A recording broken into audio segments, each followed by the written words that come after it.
गंगातरंगरमणीयजटाकलापं गौरी निरन्तरविभूषितवामभागं नारायणप्रियमनङ्गमदापहारं वाराणसीपुरपतिं भज विश्वनाथं। मनोजवं मारुततुल्यवेगं जितेन्द्रियं बुद्धिमतां वरिष्ठं वातात्मजं वानरयूथमुख्यं श्रीरामदूतं शरणं प्रपद्ये। रामो राजमणिः सदा विजयते रामं रमेशं भजे रामेणाभिहता निशाचरचमू रामाय तस्मै नमः।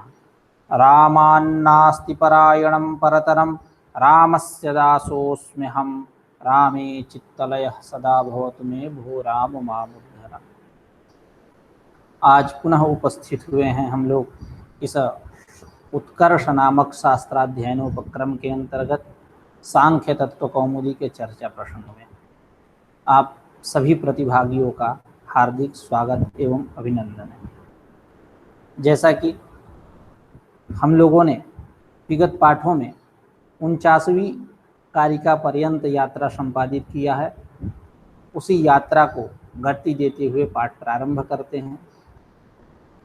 इस यात्रा क्रम में हम लोग अभी विचार कर रहे हैं प्रत्यय सर्ग के ऊपर, यानी प्रत्यय सर्ग यानी बुद्धि सर्ग। यह जो प्रत्यय सर्ग है विपर्यय, अशक्ति, तुष्टि और सिद्धि नामक है, जिसके 50 भेद होते हैं।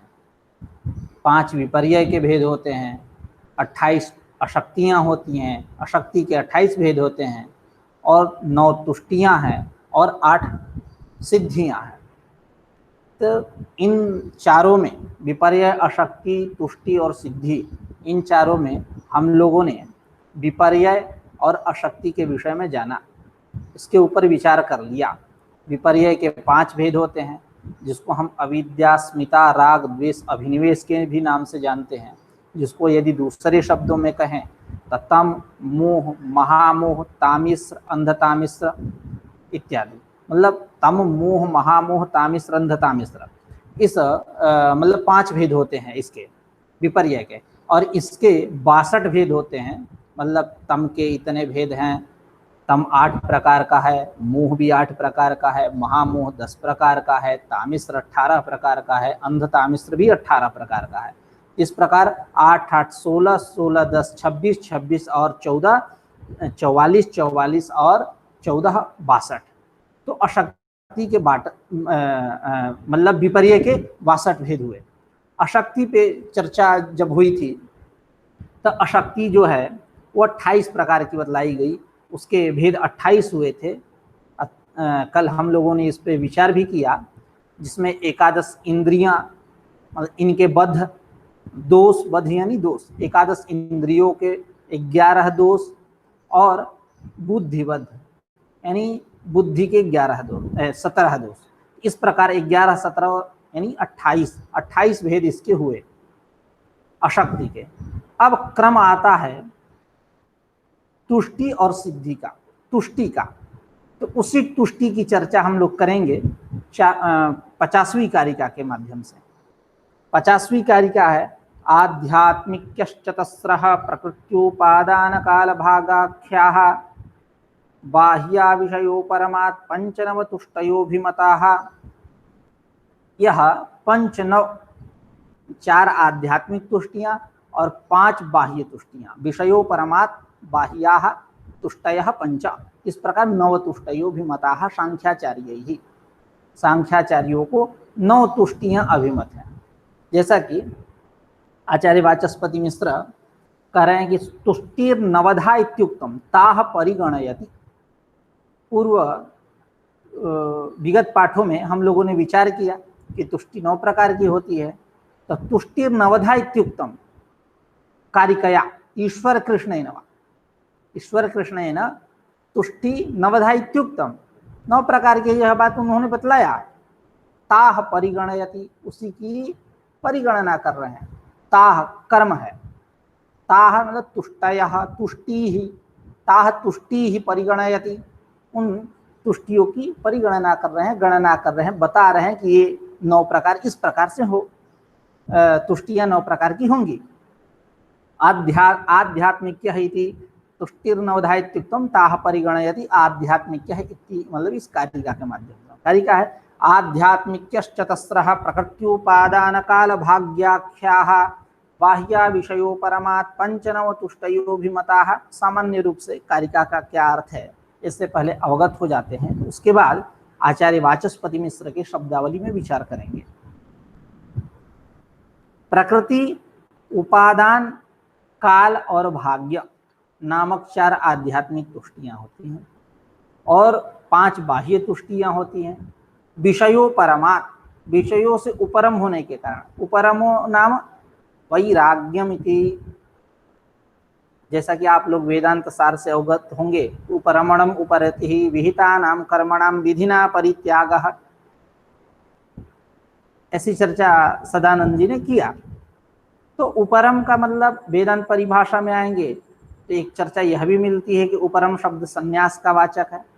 फिर वहाँ उस चर्चा क्रम में यह भी बात कहते हैं कि नहीं, उपरम में केवल सन्यासियों का ही अधिकार है, आप ऐसा नहीं कह सकते, क्योंकि जनक जो हैं उनको भी ब्रह्म ज्ञान हुआ था, उनको भी ब्रह्म ज्ञान हुआ था, वो सन्यासी नहीं थे। यानी ब्रह्म ज्ञान में सन्यासियों का ही अधिकार माने तो जनक को नहीं होना चाहिए, लेकिन उनको ब्रह्म ज्ञान हुआ था, याज्ञवल्क्य उनके गुरु थे, उन्होंने उपदेश दिया।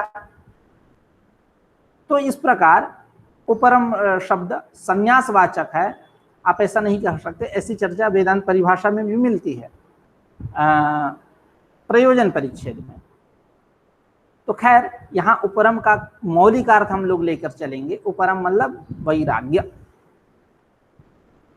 तो विषयों परमात्, विषयों से उपरम होने के कारण अर्थात वैराग्य होने के कारण बाह्य तुष्टियां 5 प्रकार की होती है, 5 बाह्य तुष्टियां होती है। इस प्रकार 9 तुष्टयोभिमताः, 9 तुष्टियां सांख्याचार्यों को अभिमत है।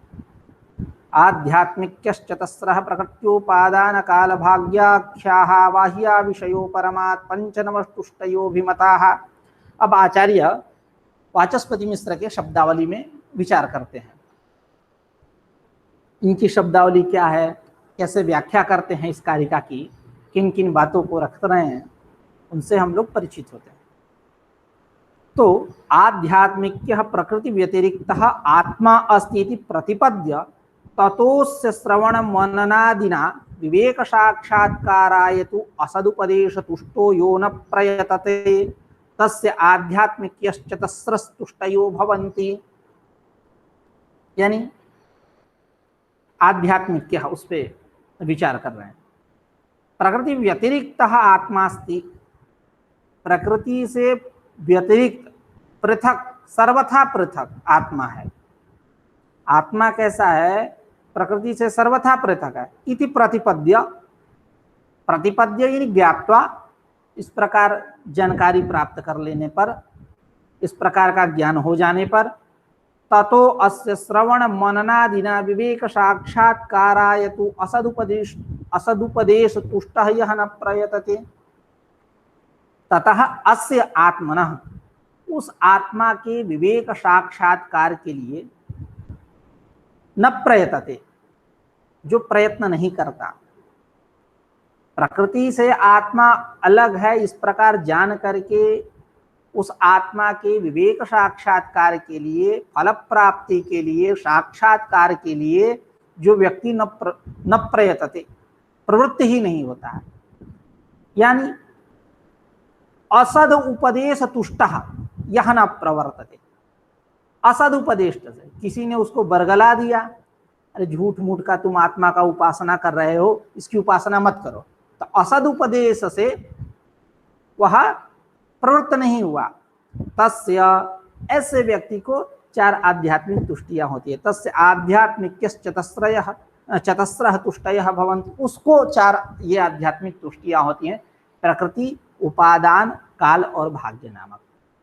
इसी बात को कह रहे हैं कि प्रकृति व्यतिरिक्तः आत्मा अस्ति इति प्रतिपद्य ततः अस्य, अस्य से लेंगे किसको, आत्मनः, श्रवण मननादिना, श्रवण मनन इत्यादि के द्वारा विवेक साक्षात्काराय, विवेक साक्षात्कार के लिए असदुपदेश तुष्टः यह न प्रयतते, असदुपदेश से तुष्ट होकर के, संतुष्ट होकर के, हाँ ठीक कह रहा है, आत्मा की उपासना नहीं करनी चाहिए, क्यों श्रवण मनन हम इसका अनुष्ठान करेंगे, बड़ा गौरव है, इसको छोड़ देते हैं, ठीक कह रहा है ये कि आत्मा की उपासना नहीं करनी चाहिए तो न करें। इस प्रकार के असद उपदेश से तुष्ट होकर के यह न प्रयतते, जो प्रयत्न नहीं करता है, अर्थात मनन श्रवण मनन इत्यादि का अनुष्ठान नहीं करता है, तस्य, ऐसे व्यक्ति के लिए आध्यात्मिक चतस्रः तुष्टयः भवन्ति, 4 आध्यात्मिक तुष्टियां होती हैं। आगे प्रकृति व्यतिरिक्तम आत्मानम अधिकृत्य यस्मात् ताः तुष्टयः तस्मात् आध्यात्मिक्यः इति, आध्यात्मिकी यह तुष्टि है। इसका नामकरण क्यों है? क्योंकि ये आत्मा को अधिकृत होकर के प्रवृत्त होती है। आत्मा को अधिकृत करके मतलब आश्रित्य, आश्रय करके, आत्मा को मतलब विषयम कृत्वा, विषय बना करके, इसलिए हम इसको बोलते हैं आध्यात्मिकी तुष्टि।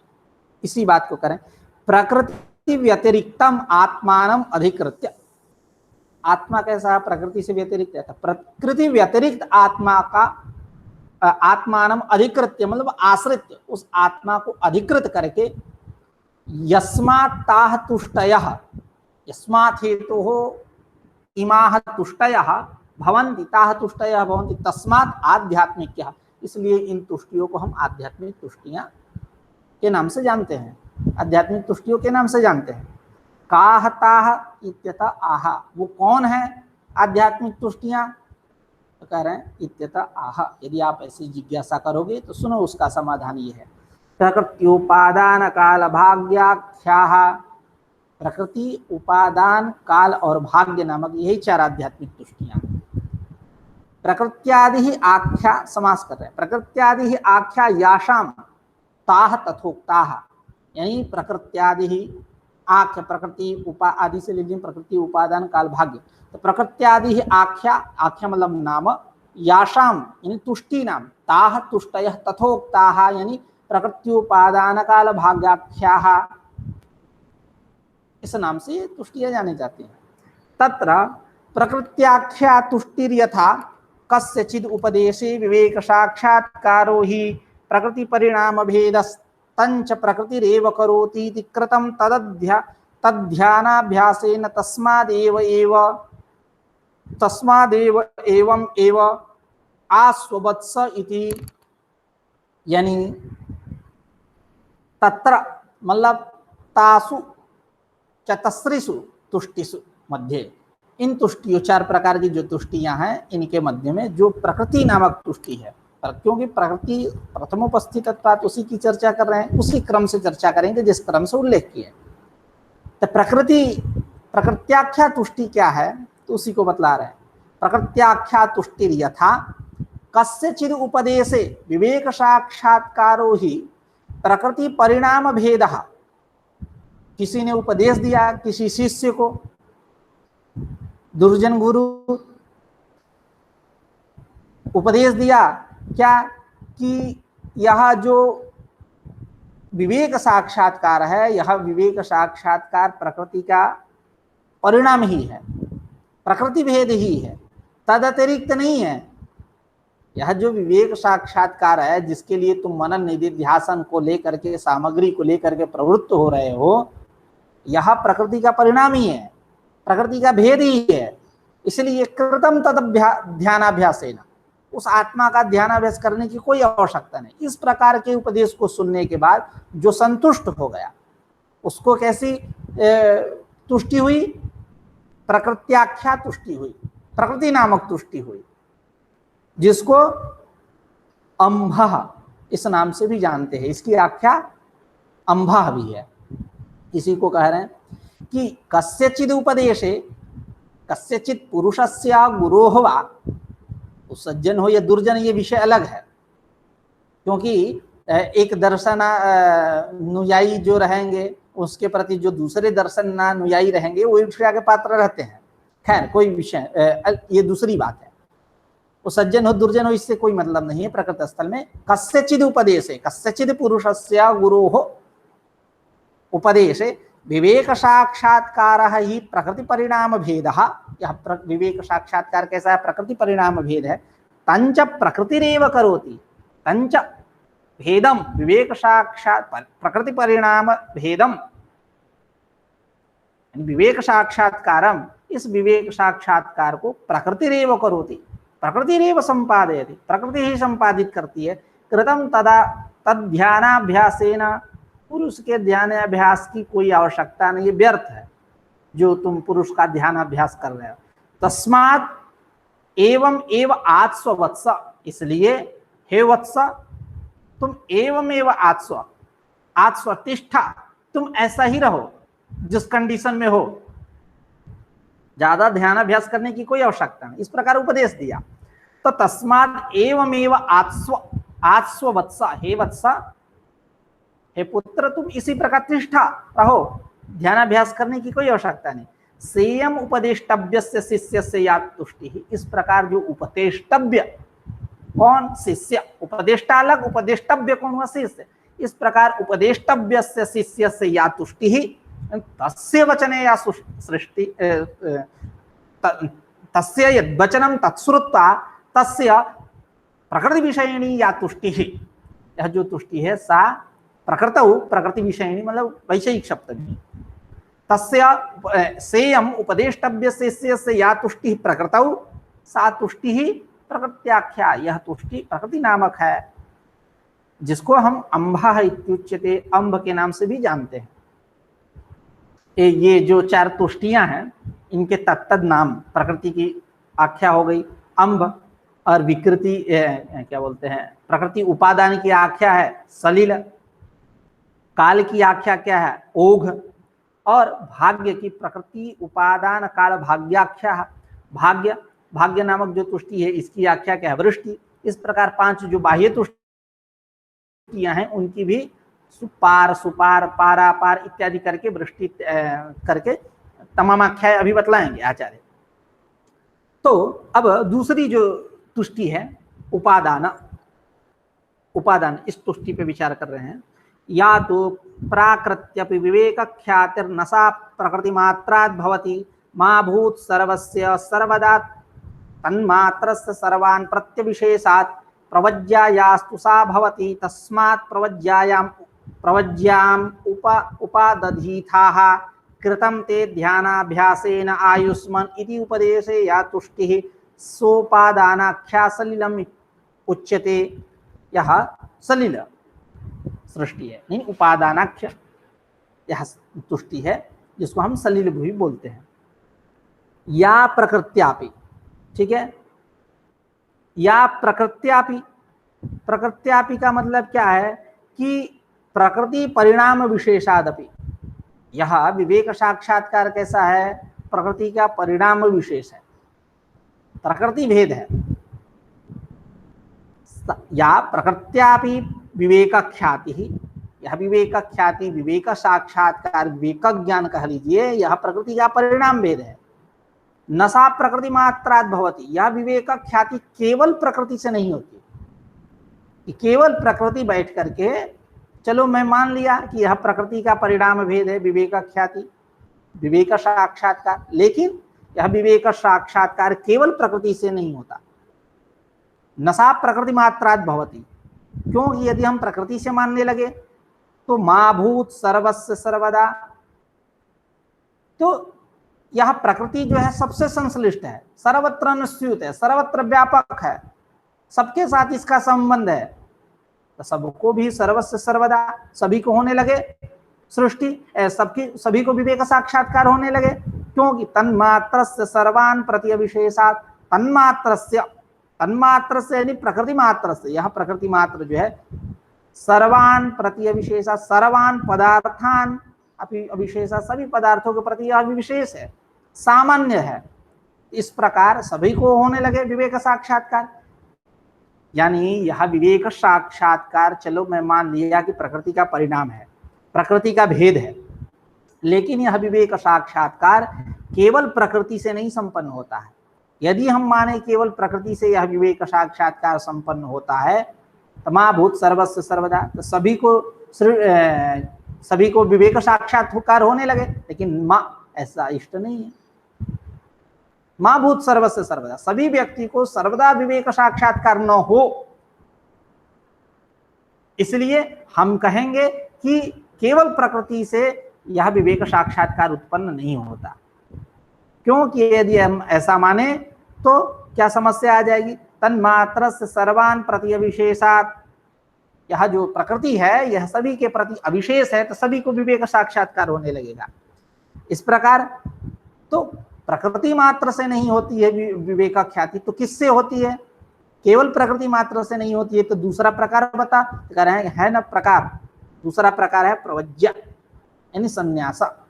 प्रवज्यायास्तु सा भवति, यह विवेक ख्याति प्रवज्या संस्कार यानी संन्यास उससे होता है, यानी दोनों की संश्लिष्टता रहती है।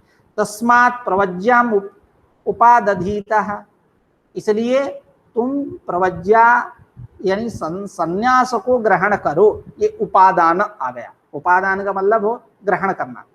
इसलिए तुम विवेक साक्षात्कार की इच्छा रखते हो तो तुम प्रवज्या ग्रहण करो, संन्यास ग्रहण करो। कृतम ते ध्यानाभ्यासेन, ध्यानाभ्यास करने की कोई आवश्यकता नहीं है। आयुष्मान, हे आयुष्मान, तुमको ध्यानाभ्यास करने की कोई आवश्यकता नहीं, तुम प्रवज्या को ही ग्रहण करो, संन्यास आश्रम में जाओ, क्योंकि यह संन्यास से ही विवेक साक्षात्कार होगा। इति उपदेशे या तुष्टि, इस प्रकार के उपदेश में जो तुष्टि है, संतोष है, उसको हम बोलते हैं सा उपादानाख्या। वह तुष्टि उपादानाख्या तुष्टि है, जिसको हम सलिलम उच्यते, सलिल के नाम से भी कहते हैं। अब काल नामक तुष्टि की चर्चा कर रहे हैं। करेंगे प्रवज्यापि न सद्यः निर्वाणदा इति सैव काल परिपाकम अपेक्ष सिद्धिन्ते विधास्यति अलम उत्तप्तया तव इति उपदेशे या तुष्टि सा कालाख्या ओघा उच्यते। यानी कह रहे हैं कि प्रवज्यापि न सद्यः निर्वाणदा, प्रवज्या भी संन्यास भी सद्यः तुरंत शीघ्र निर्वाणदा न भवति। निर्वाणम ददाति इति निर्वाणदा, जैसे गाम ददाति इति गोदा, गाम ददाति इति गोदः बनता है, सलिंग में गोदा बनेगा। मोक्षम ददाति इति मोक्षदा, मोक्षदा एकादशी गीता का उपदेश हुआ उस दिन। तो उसी प्रकार निर्वाणदा, ये निर्वाण, ये जो आख्या है संज्ञा बौद्धों की है, मतलब मौलिक अर्थ को लेकर के यहाँ प्रयुक्त है, क्योंकि यहाँ तो निर्वाण तो होता नहीं, लेकिन यहाँ इसका केवल वही लेके अर्थ चलेंगे, मोक्ष। तो यह प्रवज्यापि न सद्यः निर्वाणदा, प्रवज्या संस्कार यानी संन्यास, यह भी तुरंत मोक्ष को देने वाला नहीं है। सैव काल परिपाकम अपेक्ष सिद्धिन्ते विधास्यति। सैव, सैव प्रवज्या, प्रवज्यैव, यह जो प्रवज्या संन्यास है यह काल परिपाकम अपेक्ष, कुछ काल की यह अपेक्षा करता है, तुरंत नहीं। जैसे आप मशीन में कोई सामान डालो पकाने के लिए तो तुरंत थोड़े पक के निकल जाए, कुछ काल की अपेक्षा वो करता है, कुछ काल लगते हैं। उसके बाद आप कोई भी व्यंजन बनाइए तो समय तो लगेंगे। उसी प्रकार यह प्रवज्या संन्यास जो है, यह संन्यास तुरंत सद्य शीघ्रम, शीघ्र निर्वाण को देने वाला नहीं है। सैव काल परिपाकम अपेक्षते, काल का परिपाक, कुछ काल यह चाहता है, कुछ काल की अपेक्षा करता है। इस प्रकार लास्ट में सिद्धिन्ते विधास्यति, तब वह जो उसका लिमिटेशन है, जो जितने काल की अपेक्षा करता है, काल परिपाक में जितना समय लग जाए, उसके बाद सिद्धिन्ते विधास्यति, तुमको सिद्धि वो देगा। इस प्रकार अलम उत्तप्तया तव, तो तुमको ज्यादा उद्दीप्त होने की कोई आवश्यकता नहीं, हाथ पैर ज्यादा मारने की कोई आवश्यकता नहीं। यह प्रवज्या जो है यानी संस्कार जो है, यह तुरंत शीघ्र मोक्ष को देने वाला नहीं है, कि कुछ काल विशेष की अपेक्षा करने वाला है, और जब काल विशेष जितना चाहिए उतना उसको मिल जाए, उसके बाद यह संन्यास जो है सिद्धिन्ते विधास्यति, तुमको सिद्धि देगा। अलम उत्तप्तया, ज्यादा उद्दीप्त होने की कोई आवश्यकता नहीं है। इति उपदेश या तुष्टि, इस प्रकार के उपदेश में जो तुष्टि है, संतुष्टि है, सा कालाख्या, वह कालाख्या तुष्टि है, जिसको हम बोलते हैं ओघा है। ओघा उच्यते, ओघ के नाम से जानते हैं। उसके बाद 3 तुष्टियां हो गई, आध्यात्मिक तुष्टियां, प्रकृति, उपादान और काल। अब भाग्य तुष्टि, भाग्याख्या तुष्टि जो है उसके विषय में कह रहे, या तू न प्रकृतिर काला न उपादानाद विवेक ख्याति अपितु भाग्यादेव अतएव मदालसा अपत्यानि अतिबालानि मातुः उपदेशादेव विवेक ख्यातिमन्ति मुक्तानि बभूवुः तस्मात् भाग्यमेव हेतुर्नान्यतिति उपदेशे तुष्टिः सा भाग्याख्या वृष्टि उच्यते। यह भाग्य नामक तुष्टि है, जिसको हम बोलते हैं वृष्टि। यानी या तो न प्रकृतिर न कालात न उपादानात, या विवेक ख्याति, विवेक ख्याति, यह जो विवेक ख्याति, न प्रकृतिर न कालात न उपादानात विवेक ख्याति, यह जो विवेक ख्याति है, यह न प्रकृति से संभव है, न काल से संभव है, न उपादान से संभव है। देखिए क्रम में थोड़ा सा व्यतिक्रम हुआ, खैर कोई बात नहीं, समाज की दृष्टि से यहाँ काल शब्द को पहले रख दिया गया, क्योंकि प्रकृति, उपादान, काल और भाग्य, इस प्रकार विवेचन भी इसी क्रम से हो रहा है। पहले प्रकृति का, उसके बाद उपादान का, उसके बाद काल का, चौथे नंबर पे भाग्य का। लेकिन यहाँ जो प्रकृतिर नकालात न उपादानात विवेक ख्याति, इसमें समाज की दृष्टि से। खैर, तो यह जो विवेक ख्याति है, यह विवेक ख्याति न प्रकृति से संभव है, न काल से, और न उपादान से, यानी ग्रहण करना, यानी संन्यास प्रवज्य, इससे भी असंभव नहीं है। अपितु भाग्यादेव, भाग्य से ही यह विवेक ख्याति संभव है। इसीलिए जो मदालसा के अपत्य, जो अत्यंत छोटे छोटे थे, मदालसा के पुत्र, वो मातु उपदेशादेव, माता के उपदेश से ही विवेक ख्याति मंती मुक्तानि बभूवुः, विवेक ख्याति वाले होकर के मुक्त हो गए। इसलिए भाग्य नामक ही तुष्टि है, भाग्य नामक तुष्टि मानो, उससे यह विवेक ख्याति होगी। तस्मात् भाग्यमेव हेतुर्नान्यत्, इसलिए इस विवेक ख्याति के प्रति हेतु कौन है? भाग्य ही है, अर्थात प्रयोजक कौन है, कारण कौन है? यह भाग्य ही है, नान्यत, कोई अन्य तुष्टि नहीं है। इति उपदेश है, इस प्रकार के उपदेश में जो तुष्टि है उसको हम बोलते हैं भाग्याख्या। भाग्य नामक वह तुष्टि है जिसको हम वृष्टि ही उच्यते, दृष्टि के नाम से भी जानते हैं। नहीं, सामान्य लोक व्यवहार में भी देखा जाता है, कुछ लोग अत्यंत श्रद्धा वाले होते हैं, जैसे गुरु जी ने ये कह दिया, पंडित जी ने ये कह दिया, पुरोहित जी ने ये कह दिया, तांत्रिक बाबा ने ये कह दिया, वो जो कह रहे एकदम सही, किसी का बात उनके आगे नहीं चलने वाला है, भले भगवान आकर के उपदेश दे दें, मनुष्य रूप में चलने वाला नहीं है। वो पंडित जी ने जो कहा, वो तांत्रिक जी ने जो कहा, वो एकदम सटीक बात है। तो वही पैटर्न यहाँ है, यानी तस्मात् भाग्यमेव नान्यत, भाग्य ही उस विवेक साक्षात्कार के प्रति प्रयोजक है, हेतु है, कोई अन्य नहीं है। इति उपदेश है, इस प्रकार के उपदेश में जो तुष्टि है, उपदेशे तुष्टि सा भाग्याख्या, भाग्य नामक तुष्टि है जिसको हम वृष्टि बोलते हैं। इस प्रकार यह 4 आध्यात्मिक तुष्टियां हुई, प्रकृति, प्रकृत्याख्या तुष्टि, उपादानाख्या तुष्टि, कालाख्या तुष्टि और भाग्याख्या तुष्टि। अब 5 बाह्य तुष्टियां होती हैं, जैसा कि कारिका में कहे, बाह्या विषयो परमात् पंचनव तुष्टयो भिमताः सांख्याचार्यैः। विषयों से उपरम होने के कारण, उपरम मतलब वैराग्य, वैराग्य होने के कारण 5 यह तुष्टियां होती हैं। विषय बाह्य तुष्टियां, उसी की चर्चा कर रहे हैं। बाह्या दर्शयति, बाह्या दर्शयति मतलब बाह्या तुष्टि ही दर्शयति, तुष्टियों को बतला रहे हैं। बाह्या तुष्टयः विषयो परमात् पंच, या बाह्य तुष्टियां जो हैं विषयों के से उपरम होने के कारण होती हैं और इनकी संख्या 5 है। याह खलु अनात्मनः प्रकृति महदहंकारादीन आत्मा इति अभिमन्यमानस्य वैराग्ये सति तुष्टयः ताः बाह्याः।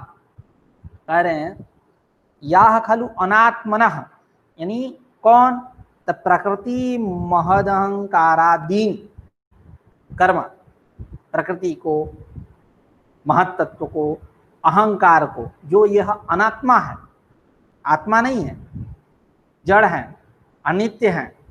तो याह खलु आत्मनः अनात्मनः प्रकृति महदहंकारादीन आत्मा इति अभिमन्यमानस्य, आत्मा मान करके, अभिमन्यमानस्य पुरुषस्य, ऐसा पुरुष जो इनको आत्मा मान लिया, ऐसे पुरुष को वैराग्ये सति, वैराग्य होने पर याह तुष्टयः भवन्ति ताः बाह्याः इति, जो तुष्टियां होती हैं वो बाह्य तुष्टियां, यानी जो अनात्मा है, प्रकृति महत्त्व अहंकार आदि, इनमें आत्मा इति अभिमन्यमानस्य पुरुषस्य, ऐसा पुरुष जो आत्मा मान रहा था, इनको कई दिनों से आत्मा मान रहा था और मान करके उपासना भी कर रहा था, उसको अचानक किसी के उपदेश से वैराग्य हो गया। तो वैराग्य तो कहा ओहो मैं तो झूठ मूठ का आत्मा मान रहा था, इन लोगों को ये तो आत्मा है ही नहीं, क्षोभ होता है। तो वैराग्य सती याह तुष्टयः, जो तुष्टियां होंगी उसको हम बोलेंगे बाह्याः, बाह्य तुष्टियां हैं और ये 5 है। आगे कह रहे आत्मज्ञानाभावे सति अनात्मानम अधिकृत्य प्रवृत्तेः। आत्मज्ञानाभावे, जब तक इनको आत्मा का ज्ञान नहीं था तब तक यह प्रवृत्त हुए थे, इनको मान रहे थे आत्मा।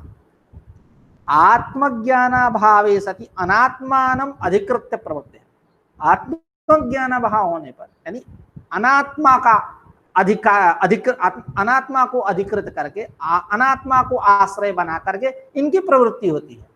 यह प्रवृत्त हो रहे हैं तत्त वस्तुओं की उपासना कर रहे हैं, प्रकृति महद अहंकार, इनकी जो यह प्रवृत्ति है कैसी है, अनात्मानम अधिकृत्य, अनात्मा को अधिकृत करके, अनात्मा को आश्रय बना करके। आत्मज्ञानाभावे, आत्मज्ञान जब हो जाए तब तो ये करेंगे ही नहीं, लेकिन आत्मज्ञानाभाव, आत्मा का ज्ञान नहीं है, वस्तु जो है ब्रह्म, यहाँ पुरुष विशेष, पुरुष जो है सांख्य दर्शन की बात करें तो पुरुष, उस आत्मा, वही पुरुष आत्मा है।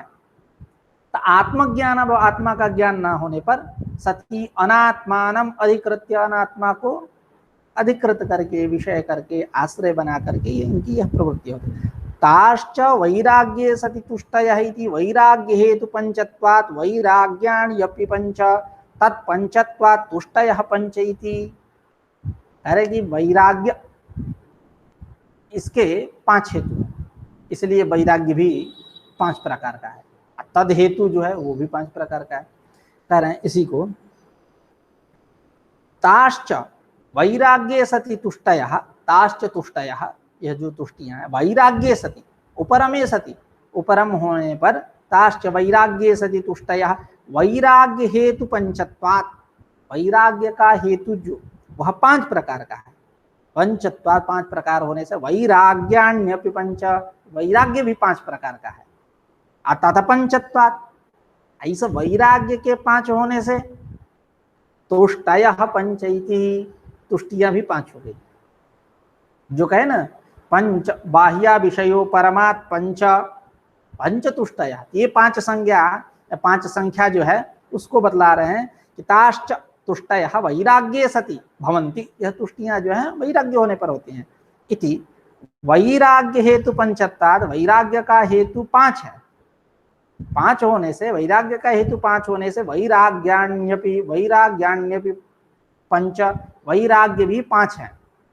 और तत्पंचत्वात्, इस वैराग्य के 5 हो जाने से तुष्टयः पंच, तुष्टियां भी 5 हो गई।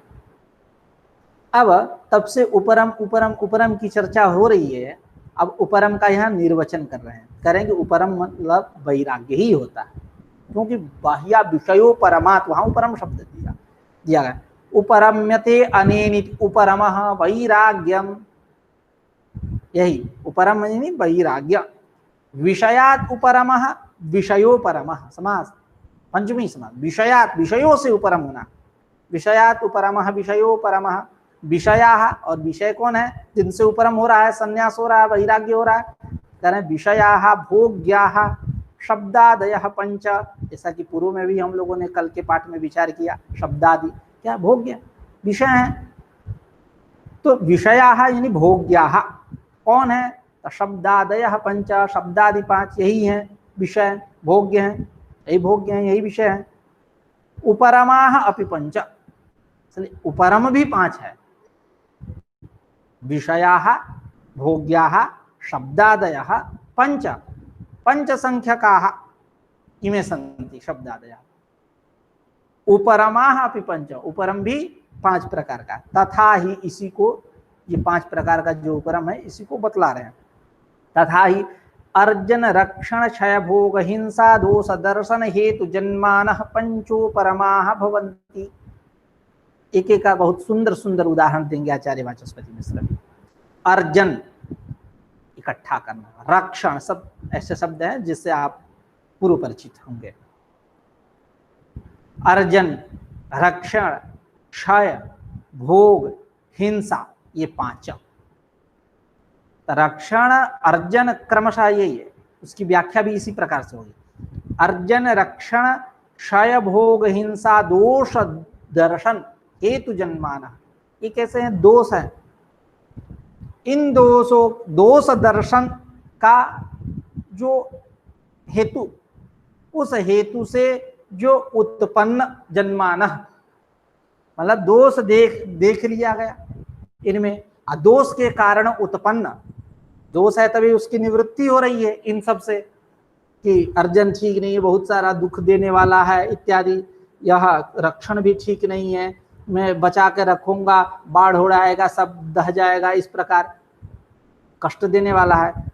क्षय भी ठीक नहीं है, मैं इतना मेहनत परिश्रम करके ये सब कृषि आदि धान्यादि का इकट्ठा, कृषि आदि व्यापार करके धान्यादि इकट्ठा किया, समय पा करके यह भी नष्ट हो जाएगा, इस प्रकार क्षय से भी उसको कष्ट हो रहा है।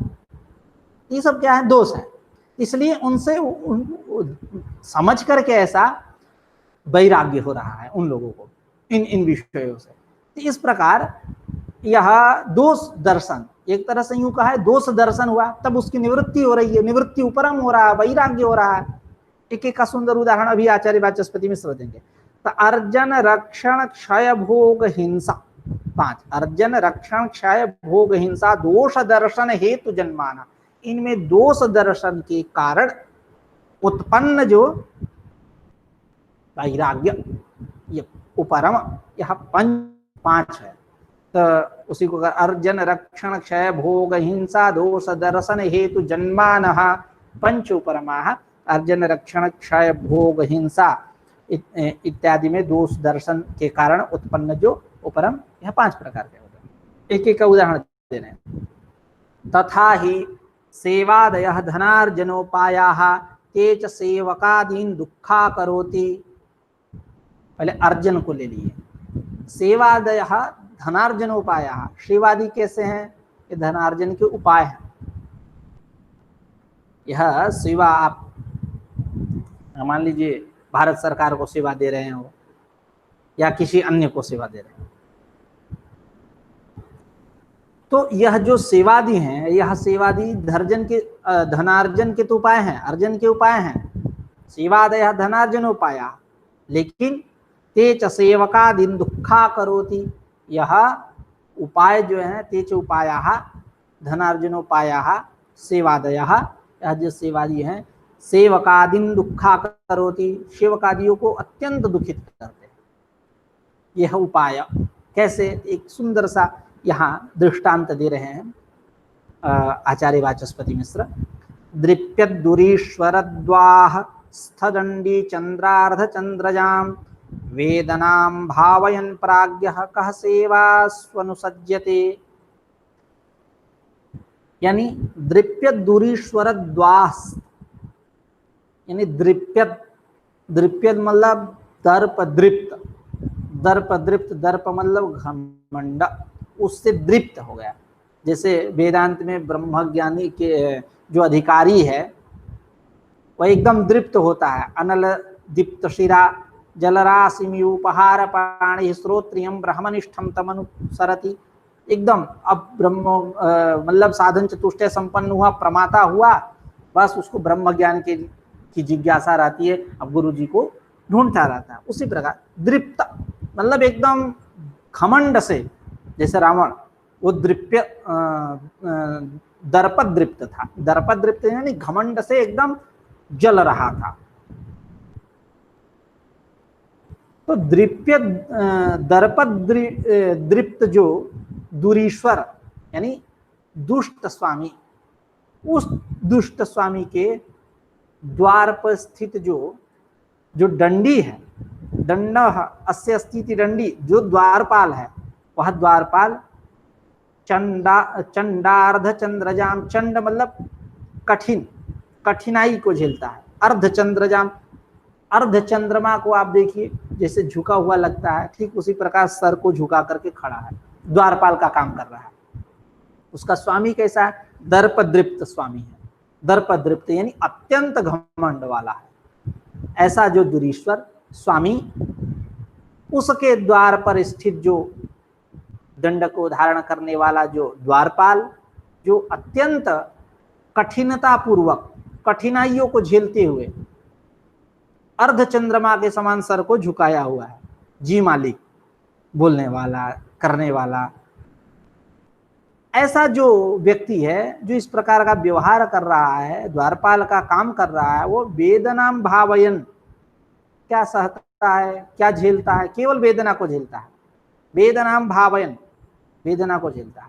उसको देख करके कहा प्राज्ञ सेवासु अनुसज्यते, कौन बुद्धिमान सेवा में लीन होना चाहेगा, कार्यरत होना चाहेगा, सेवा में नियुक्त होना चाहेगा, जो इतना कष्टप्रद है। धनार्जन उपाय तो है, उससे धन प्राप्ति होती है, उसको वेतन मिलता है, लेकिन बुद्धिमान व्यक्ति जो है, कहा प्राज्ञ सेवासु अनुसज्जते, कौन प्राज्ञ सेवा में नियुक्त होना चाहेगा। इस प्रकार यह जो धनार्जन उपाय जो है, तो अब दोष दर्शन हुआ। पूर्व में चर्चा चली, अभी पंक्ति जो थी, अर्जन रक्षण क्षय भोग हिंसादि दोष दर्शन हेतु जन्मान पंचोपरमा इति। यह बात अभी कहे कि अर्जन रक्षण क्षय हिंसा भोग इत्यादि, भोग हिंसा इत्यादि, इनमें दोष दर्शन के कारण उत्पन्न जो वैराग्य उपरम, यह 5 प्रकार का होता है। तो यह धनार्जन उपाय वाला बता दिए अर्जन को लेकर के कि अत्यंत कष्ट होता है। तकह प्राज्ञ सेवासु अनुसज्जते, कौन बुद्धिमान सेवा में तत्पर होना चाहेगा। इस प्रकार तथा ही सेवादय धनार्जनोपाया ते च सेवकादीन दुखा करोति, जैसा कि दृप्यत दुरीश्वरद्वाहस्थ दंडी चंद्रार्ध चंद्रजाम वेदनाम भावयन् प्राज्ञः कः सेवास्वनुसज्जते एवं अन्येपि अर्जनोपायाः दुःखाः इति विषयोपरमे या तुष्टि सैव पारम उच्यते। इस प्रकार अन्येपि अर्जनोपाय है, इस प्रकार अन्य जो अर्जनोपाय हैं, धनार्जनोपाय हैं, वह भी दुःखाः, दुख हेतुकाः, दुख को देने वाले हैं। इति विषयों पर में, इस प्रकार विषयों से, तत्तद विषयों से, दुखप्रद जो विषय हैं, दुख को देने वाले जो विषय हैं, इन विषयों से उपरम होने पर या तुष्टि सैव पारम, सैव पारम उच्यते, इसी तुष्टि को हम पार बोलते हैं। एवं अन्येपि अर्जनोपायाः दुःखा इति विषयों पर में या तुष्टि सा पारम उच्यते। तथा आगे कह रहे हैं, तथार्जितम धनम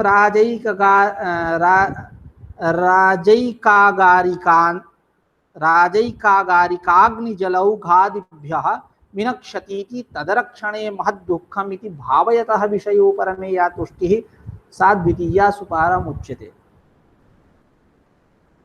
कह रहे हैं तथार्जितम धनम, तथा अर्जितम धनम, बहुत व्यापार किया, बहुत परिश्रम किया, बहुत मेहनत किया और धन को इकट्ठा किया।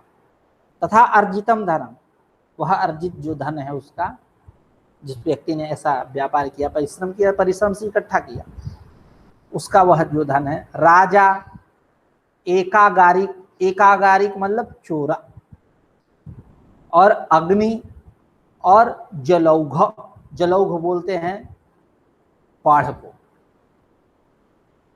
ये मतलब इनसे वो नष्ट होने वाला है। बहुत परिश्रम करके इकट्ठा किया है धन, कृषि आदि व्यापार करके धान्य आदि को इकट्ठा किया है, कुछ कर राजा ले लेगा, चोर चुरा लेगा, कभी जल भी सकता है, खेतों में पुआल जल ही जाते हैं, और बाढ़ भी आ सकती है तो बाढ़ से नष्ट हो सकता है, इति इन सब की भावना कर रहा है। सब दोष दर्शन देख रहा है, ये सब क्या दोष है। दोष दर्शन से विषयोपरम हुआ, तो विषयोपरम हुआ तो तुष्टि हुई। यह तुष्टि कौन सी कही जाएगी, सुपारम, सुपार नामक यह तुष्टि कही जाएगी।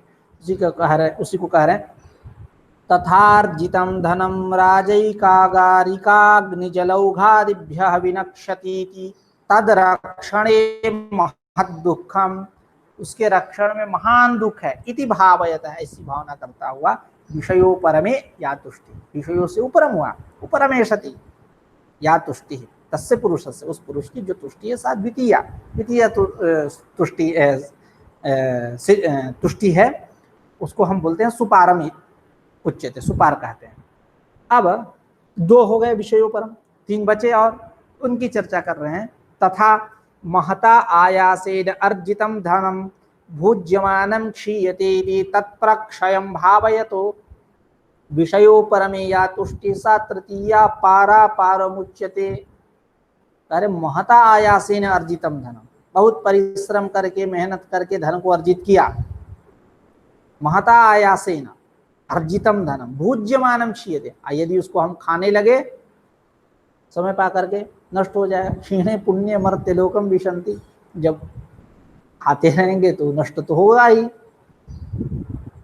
तो महता आयासेन अर्जितम धनम, महान परिश्रम करके धन को अर्जित किया, भुज्यमानम क्षीयते, भुज्यमानम यानी भोग करेंगे तो उसका नष्ट हो जाता है, इति तत्प्रक्षयम भावयत, इस प्रकार उसका प्रक्षयम भावयतः यानी नाशम भावतः, नाश की भावना करता हुआ विषयों में, अरे ये तो नष्ट होने वाले हैं, झुटमुट करके मैं इनकी उपासना कर रहा हूँ, तो तत्प्रक्षयम भावयतः नाशम भावयतः पुरुषस्य विषयोपरमे या तुष्टि, विषयों से उपरम होने से जो तुष्टि है वो तुष्टि सा तृतीया, तृतीया तुष्टि है, जिसको हम बोलते हैं पारापारम उच्यते, पारापारम यह आख्या है उसकी।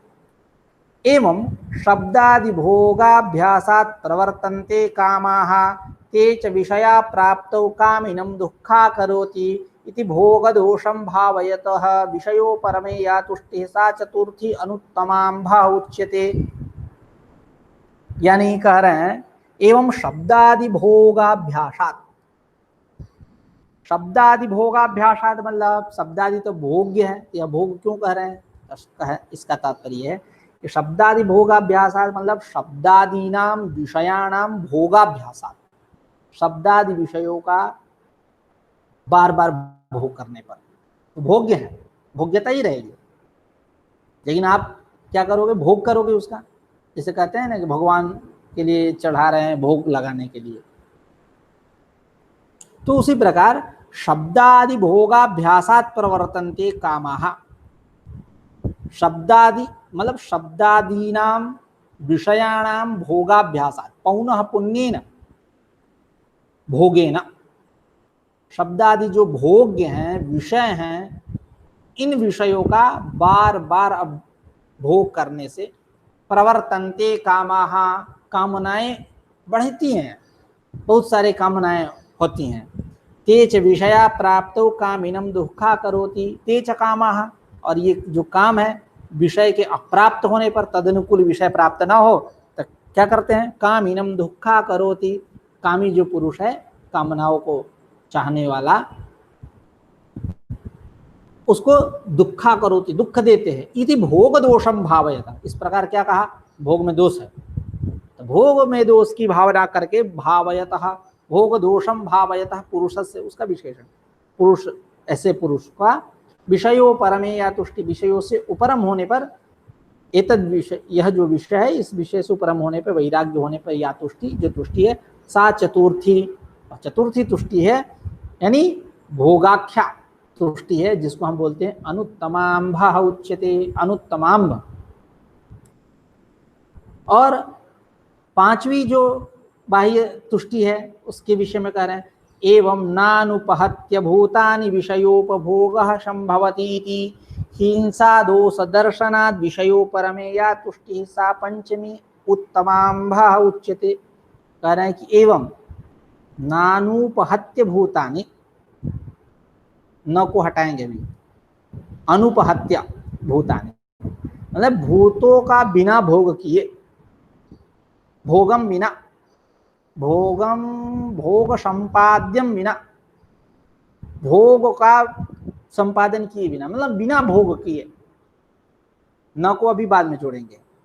भूतानि अनुपहत्य मतलब भूतों को बिना भोग किए, विषयोपभोगः न संभवति, अब जोड़ेंगे संभवति के साथ, विषयोपभोगः न संभवति, विषयोपभोग नहीं होता है, विषयों का भोग नहीं होता है।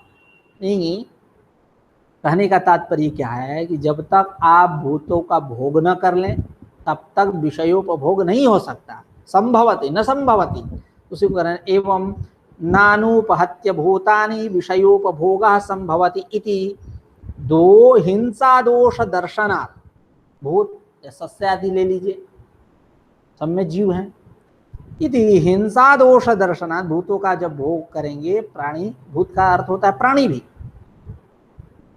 भूत का अर्थ प्राणी भी, पता यदि प्राणी लेंगे तो हिंसा और स्पष्ट हो जाएगी। तो अनुपहत्य भूतानि अनुपहत्य, भूतों का बिना भोग किए विषयोपभोग न संभवति, विषयोपभोग संभव नहीं, इति हिंसा दोष दर्शनात् विषयोपरमे या तुष्टि, इस प्रकार हिंसा दोष के दर्शन होने से विषयों से जब उपरम होगा, विषयोपरमे वैराग्य सति या तुष्टि, विषयोपरम होने में जो तुष्टि है, सा पंचमी उत्तमांभ उच्यते, उसको हम बोलते हैं उत्तमांभ तुष्टि। यानी भूतों का जब तक आप भोग नहीं करेंगे तब तक विषयोपभोग संभव नहीं है। इस प्रकार विषयोपभोग के लिए भूतादि का उपभोग करोगे तब क्या होगा, हिंसादि होंगे, तो हिंसादि दोष दर्शन के कारण विषयोपरमे या तुष्टि, विषयों से उपरम होने के, ये तो हिंसादि बढ़िया है नहीं, हिंसा हो रही है, तो विषयों पर, इस प्रकार विषयों परमे या तुष्टि, विषयों इति भावनां भावयतः, इस प्रकार भावयतः पुरुष से, जो पुरुष है उस पुरुष का विषयों परम होने पर, विषयों से उपरम वैराग्य संन्यास होने पर या तुष्टि, जो तुष्टि है वो पंचमी तुष्टि है, जिसको हम बोलते हैं हिंसाख्या तुष्टि, जिसको दूसरे शब्दों में बोलते हैं उत्तमांभ इति, उत्तमांभ तुष्टि। आगे करें, एवं आध्यात्मिकीभिश्चतस्रीभिः बाह्याभिश्च पंचभिः नवतुष्टयोभिमताः, यानी इस प्रकार चार चतस्रीभिः आध्यात्मिकीभिः, क्या तुष्टि भी, इस प्रकार चार आध्यात्मिक तुष्टियों के साथ और पांच बाह्य तुष्टियों के साथ नव तुष्टयः अभिमताः, नव तुष्टियां सांख्याचार्यों को अभिमत है। एवं आध्यात्मिकीभिश्चतस्रीभिः बाह्याभिश्च पंचभिः नवतुष्टयोभिमताः इति, यह 50वीं कारिका सुसंपन्न हुई। अब आज की चर्चा यहीं समाप्त करते हैं, कल पुनः एक नई ऊर्जा से मिलेंगे। 51वीं कारिका है, गौण मुख्य भेदैः सिद्धिराः, विपर्य की चर्चा हो गई, अशक्ति की भी चर्चा हो गई, तुष्टि की भी चर्चा हो गई, अब सिद्धि की चर्चा हम करेंगे। ऊहा शब्दोध्ययनम दुख विघातास्त्रयः सुहृत् प्राप्ति इत्यादि कारिका के द्वारा। तो आज की चर्चा यही समाप्त होती है, कल पुनः एक नई ऊर्जा से मिलेंगे। नमस्कार।